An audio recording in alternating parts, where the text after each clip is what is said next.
Hello, xin chào các bạn nha.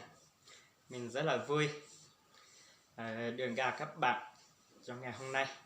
Một thời gian khá là lâu, tại vì mùa này là mùa cà phê mà mình đi hái cà phê rồi, cho nên mình chưa có thời gian đủ dạy cho các bạn. Một thời gian khá là lâu, mong các bạn thông cảm cho mình nhé. Bây giờ chúng ta sẽ tiếp tục học tiếng Hờ Mông theo số thứ tự từ 70 đến 100 xem thế nào nhé các bạn. Trước đây chúng ta đã từng học từ 1 đến 70, nhưng mà bây giờ thì là chúng ta sẽ tiếp tục học bài thứ hai từ 70 đến 100 xem thế nào nhé các bạn nhé. Đây là bài học tiếp theo từ 70 đến cho 100 xem tiếng Hờ Mông nói thế nào nhé các bạn.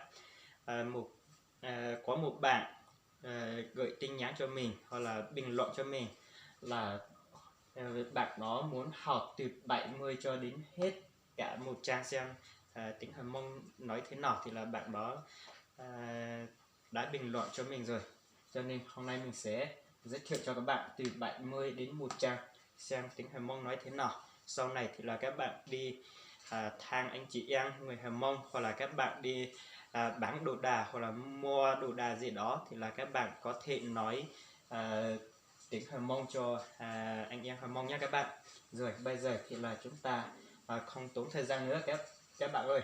Bây giờ chúng ta sẽ học từ 70 đến 100 nha các bạn.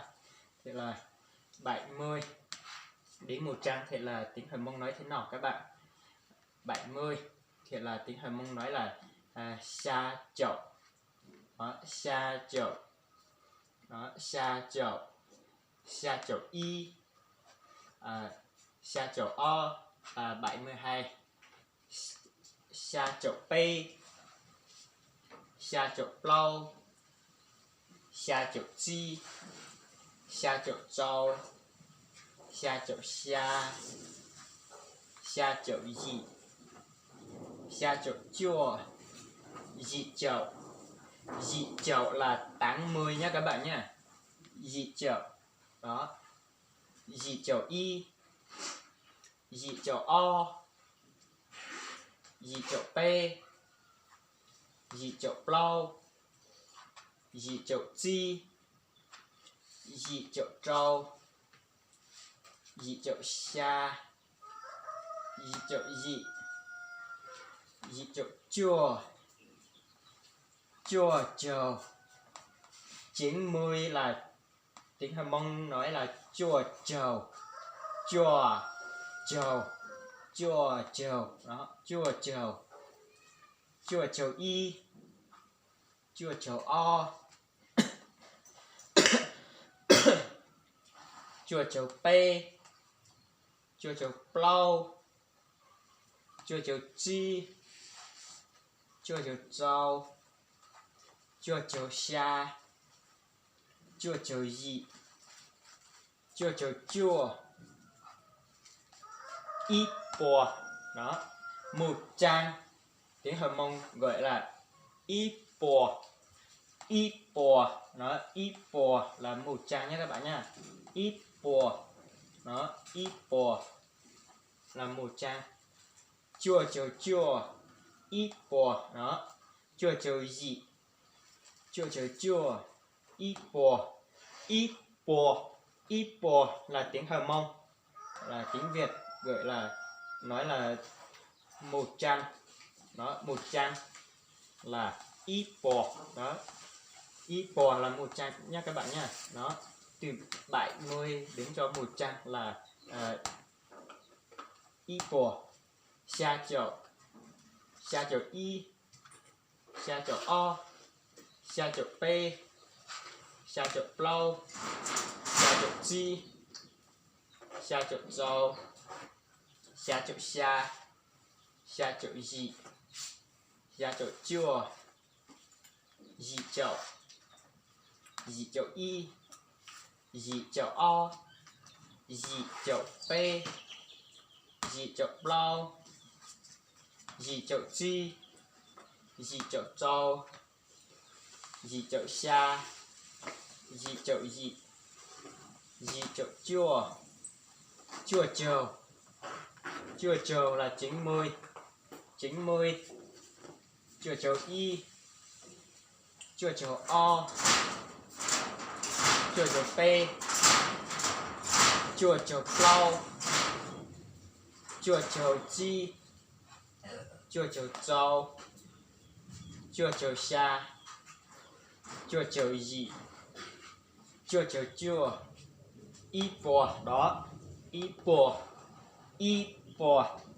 nghĩa là một trang, y bò đó, y bò là một trang nha các bạn nhé, y bò đó, y bò này là xa chậu này, dị chậu này, chua chầu này, y bò nghĩa là 70, 80, 90, 100 đó, y bò, chua chầu, dị chậu, xa chậu đó, xa chậu 70, dị chậu 80, chua chầu 90, 100, y bò đó, y bò nha các bạn nha, là khi các bạn đi thay anh chị em người Hờ Mông thì là họ nói là y bò thì là các bạn phải nhớ là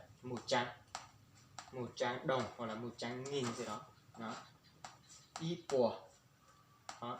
Họ nói là xa chậu thì các bạn phải nhớ là họ đang nói đến 70 đó, dị chậu thì là các bạn hãy nhớ là họ đang nói đến 80, 90 thì là các bạn phải nhớ là họ đang nói đến 90, 100 đó, ít bò thì là các bạn phải nhớ là họ đang nói đến 100 nói nha các bạn nha, đó thì là từ số 1, số 2, số 3, số 4 thì là chắc các bạn đã biết rồi đó, xa chậu y, xa chậu o, xa chậu p, xa chậu plau, xa chậu chi, xa chậu trâu, xa chậu xa chậu dị, xa chậu chua, dị chậu y, dị chậu o, dị chậu p, dị chậu plau, dị chậu chi, dị chậu trâu, dị chậu xa, dị chậu dị, dị chậu chua chầu y, chua chầu o, chua chầu p, chua chầu plau, chua chầu chi, chua chầu trâu, chua chầu xa, chua chầu dị, chua y bò đó. Rồi các bạn, bây giờ chúng ta hãy dừng tại đây nhé các bạn nhé.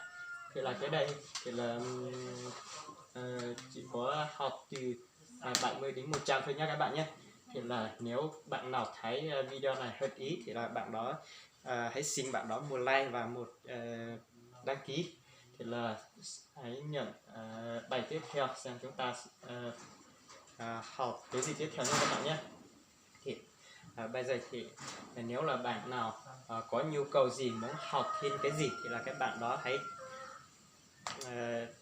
để lại bình luận ở dưới này, thì là mình sẽ dạy theo nhu cầu cho các bạn nhé Thì là bây giờ thì có thể nói xin chào thôi nhé.